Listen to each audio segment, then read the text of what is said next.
2022 में जब एक तरफ सारी दुनिया की निगाहें रशिया यूक्रेन वॉर पर लगी हुई थी, तो उसी दौरान एशिया के दूसरे कोने पर एक कंट्री बहुत ही खतरनाक हथियार बनाने में मसरूफ था। ऐसे हथियार जो इससे पहले किसी कंट्री ने नहीं बनाए। चाइना के बिल्कुल साथ जुड़ा हुआ ये छोटा सा कंट्री नॉर्थ कोरिया है। नॉर्थ कोरिया ने 2022 में 90 बैलिस्टिक मिसाइल्स टेस्ट किए, जिनमें से 8 इंटरकॉन्टिनेंटल मिसाइल्स थे। मतलब उनकी रेंज इतनी ज्यादा थी कि वो एक कॉन्टिनेंट से दूसरे कॉन्टिनेंट तक टारगेट हिट कर सकते थे। फिर 24 मार्च 2022 को नॉर्थ कोरिया ने एक ऐसा ही इंटरकॉन्टिनेंटल मिसाइल फायर किया जो हमारी एटमॉस्फेयर से 6000 किलोमीटर ऊपर निकल गया और फिर वापस नीचे आकर जापानीज आइलैंड होकाइडो के बिल्कुल पास सी ऑफ जापान में गिर गया। ये करीबन 12,000 किलोमीटर का टोटल डिस्टेंस बनता है। अभी तक किसी भी कंट्री के पास ऐसे मिसाइल नहीं जिनकी रेंज इतनी ज्यादा हो। इस मिसाइल एक्सपेरिमेंट के बाद अमेरिका में खलबली मच गई। असल में अगर हम जियोग्राफिकली देखें तो अमेरिका बाकी सारी दुनिया से बहुत दूर है और उसके दोनों तरफ समुंदर है। अगर हम वेस्टर्न और अफ्रीकन साइड से देखें तो बीच में ये 5000 किलोमीटर का अटलांटिक ओशन है और अगर ईस्टर्न साइड से देखें तो ये तकरीबन 10,000 किलोमीटर का पैसिफिक ओशन है। अब अमेरिका के लिए बाकी दुनिया से इतना दूर होना बहुत फायदेमंद रहा है और यही वजह है कि किसी भी वर्ल्ड वॉर में अमेरिका पे डायरेक्टली कोई अटैक नहीं हुआ। सिर्फ जापान ने जब पर्ल हार्बर पर अटैक किया था तो वो यहाँ खड़ी अमेरिका की पैसिफिक फ्लीट तक पहुंचा था। इन मिसाइल एक्सपेरिमेंट्स का असर इतना ज्यादा था कि अगले ही दिन अमेरिकन और साउथ कोरियन एयरफोर्स कोरिया से लेकर जापान तक इस सारे एरिया में ज्वाइंट पेट्रोल करते रहे। इन इंटरकॉन्टिनेंटल मिसाइल्स का मतलब ये है कि अब पूरा अमेरिका नॉर्थ कोरिया के निशाने पर है। लेकिन ये तो सिर्फ एक छोटा सा रीजन है जिसकी वजह से नॉर्थ कोरिया पर अटैक करना इतना मुश्किल है। सच ये है कि आज की वीडियो में हम आपको ऐसे फैक्ट्स बताने वाले हैं जिनको सुनने के बाद आपको भी अंदाजा हो जाएगा कि नॉर्थ कोरिया को कंकर करना मुश्किल ही नहीं बल्कि करीबन नामुमकिन है। 2022 में नॉर्थ कोरिया ने सिर्फ यही इंटरकॉन्टिनेंटल मिसाइल्स टेस्ट नहीं किए बल्कि 4 अक्टूबर को नॉर्थ कोरिया ने एक short range ballistic missile test किया जो जापान के ऊपर से होता हुआ 4600 किलोमीटर दूर पैसिफिक ओशन में जाकर गिरा। In short range ballistic missiles का मतलब ये है कि अब नॉर्थ कोरिया आसानी से जापान, साउथ कोरिया और ग्वाम में अमेरिकन मिलिट्री बेसिस को टारगेट कर सकता है। और इन सब से भी बढ़कर नॉर्थ कोरिया अब टैक्टिकल न्यूक्लियर मिसाइल्स पर काम कर रहा है। Tactical nuclear missiles normal nuclear missiles से बहुत डिफरेंट होते हैं। सबसे पहले तो इनका साइज बहुत छोटा होता है और ये शॉर्ट रेंज पर टारगेट को हिट कर सकते हैं। दूसरा, इनको चलाने के लिए किसी सबमरीन या स्पेशल जेट की जरूरत नहीं होती बल्कि ये बड़ी आसानी से नॉर्मल मिसाइल व्हीकल से भी चल सकते हैं। और तीसरा, जिस तरह नॉर्मल न्यूक्लियर बॉम्ब को चलाने के लिए प्रेसिडेंट या प्राइम मिनिस्टर का अप्रूवल चाहिए, टैक्टिकल न्यूक्लियर मिसाइल्स चलाने के लिए सिर्फ कमांडर के अप्रूवल की जरूरत होती है। और इसकी वजह यह है कि जहां नॉर्मल न्यूक्लियर बॉम्ब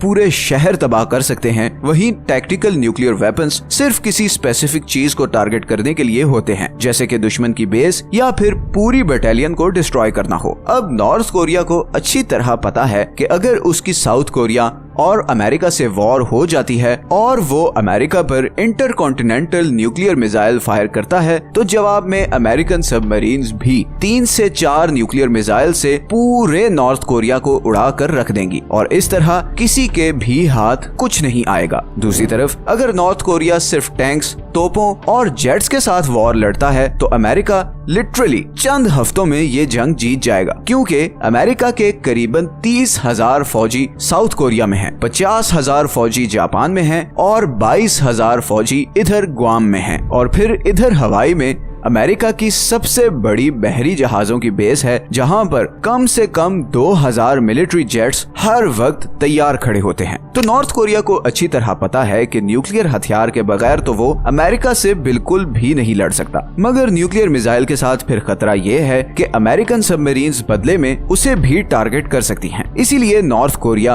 अब टैक्टिकल न्यूक्लियर मिसाइल्स बना रहा है ताकि वॉर की सूरत में वो आसानी से जापान, साउथ कोरिया और हवाई में अमेरिकन मिलिट्री बेसिस को टारगेट कर सके और इस तरह अमेरिका की सारी आर्मी न्यूट्रलाइज हो जाएगी, बिकॉज इस पूरे एरिया में इन आइलैंड्स के अलावा अमेरिका की कहीं और मिलिट्री बेसेस नहीं हैं। और इस सारे सिनेरियो में एक और बहुत बड़ी प्रॉब्लम ये भी है कि कोई छोटी सी गलती बहुत बड़े नुकसान का सबब भी बन सकती है। असल में नॉर्थ कोरिया से सिर्फ 50 किलोमीटर दूर सोल है, साउथ कोरिया का कैपिटल और दुनिया का 16वां सबसे बड़ा शहर, जहां पर साउथ कोरिया की 50% आबादी रहती है। नॉर्थ कोरिया की तरफ से कोई भी मिस फायर लाखों इंसानों की मौत का सबब बन सकता है। इसीलिए अमेरिका की बड़ी कोशिश है कि नॉर्थ कोरिया न्यूक्लियर वेपन्स पर काम बंद कर दे, मगर जाहिर है कि नॉर्थ कोरिया को इस चीज पर मनाना कोई आसान काम नहीं। अगर अमेरिका मिलिट्री के थ्रू नॉर्थ कोरिया पर प्रेशर डालने की कोशिश करता है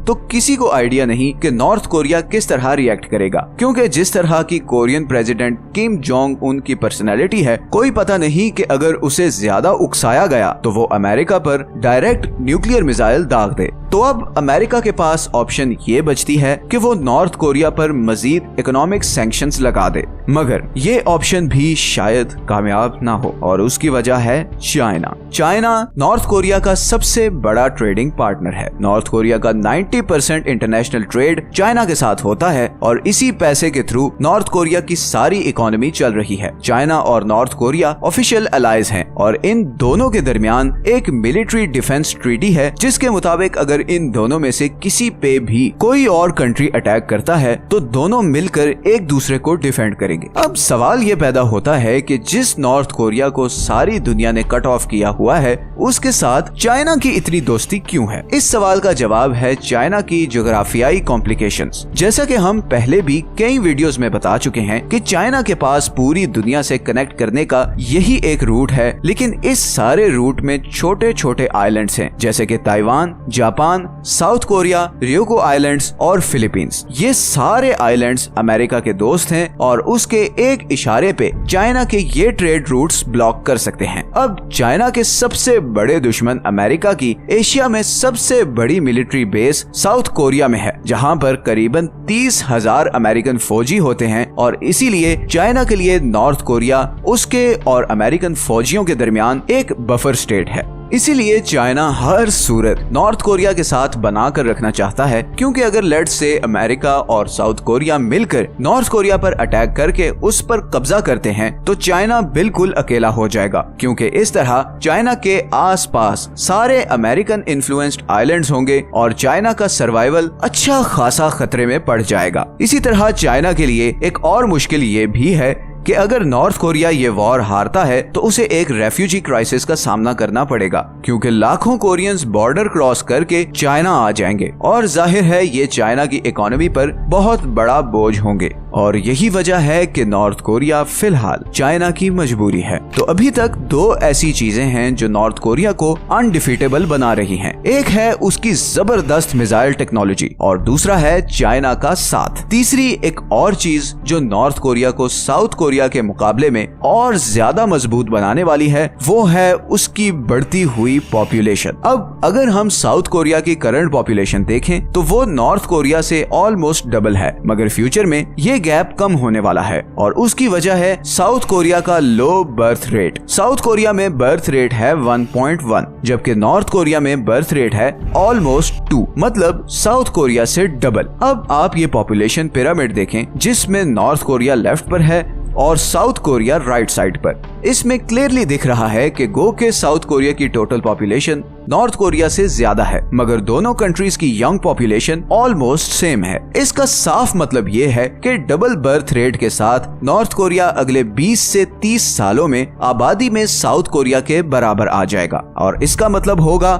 ज्यादा आर्मी, ज्यादा मैन पावर और नतीजतन ज्यादा ताकत। और यही सारी रीजंस हैं जिनकी वजह से नॉर्थ कोरिया अमेरिका के लिए एक सरदर्द बना हुआ है, जिसका हल फिलहाल निकलता नजर नहीं आ रहा। नॉर्थ कोरिया जिस तेजी से न्यूक्लियर वेपन्स पर काम कर रहा है, बहुत जल्द वो बहुत खतरनाक सरप्राइजेस देने वाला है, और फिलहाल कोई भी डील उसको कन्विंस नहीं कर सकती कि न्यूक्लियर वेपन्स पर काम बंद कर दे, क्योंकि नॉर्थ कोरिया अच्छी तरह देख चुका है कि जिन कंट्रीज ने अमेरिका के कहने पर अपने न्यूक्लियर प्रोग्राम्स बंद किए, उनका क्या अंजाम हुआ। इराक, लीबिया और अब यूक्रेन की एग्जाम्पल सबके सामने है। इन तीनों कंट्रीज ने अमेरिका के कहने पर अपने न्यूक्लियर प्रोग्राम्स बंद किए और उनका नतीजा आपके सामने है। बल्कि फरवरी 2022 में साउथ कोरिया में एक सर्वे हुआ जिसमें 71% साउथ कोरियंस ने ये कहा कि उनके कंट्री के पास न्यूक्लियर वेपन्स होने चाहिए, चाहे इसके लिए न्यूक्लियर नॉन प्रोलिफरेशन ट्रीटी तोड़नी भी पड़े। इसका साफ मतलब ये है कि सब कंट्रीज जान गए हैं कि दुश्मनों पर धाक बिठाने के लिए न्यूक्लियर वेपन्स की कितनी जरूरत है। अब मैं पर्सनली न्यूक्लियर वेपन्स के बहुत खिलाफ हूँ। मेरी समझ में ये नहीं आता कि इतनी जबरदस्त टेक्नोलॉजी, इतनी जबरदस्त लो कार्बन एनर्जी जिसके थ्रू हम एनर्जी शॉर्टेज का मसला हल कर सकते हैं, उस एनर्जी के जरिए हम ये तरीके ढूंढ रहे हैं कि कैसे अपने जैसे दूसरे इंसानों को खत्म करें। Billions of dollars in nuclear weapons पर खर्च होते हैं। किस लिए? सिर्फ अगले पे धाक बिठाने के लिए, चाहे इस धाक के बदले अपने लोग गरीबी और भूख से मरते रहें। खैर, नॉर्थ कोरिया की ये बढ़ती हुई ताकत के खिलाफ अमेरिका जल्द या बदेर कोई एक्शन जरूर लेगा। देखना यह है कि चाइना और नॉर्थ कोरिया उस एक्शन के जवाब में क्या करते हैं।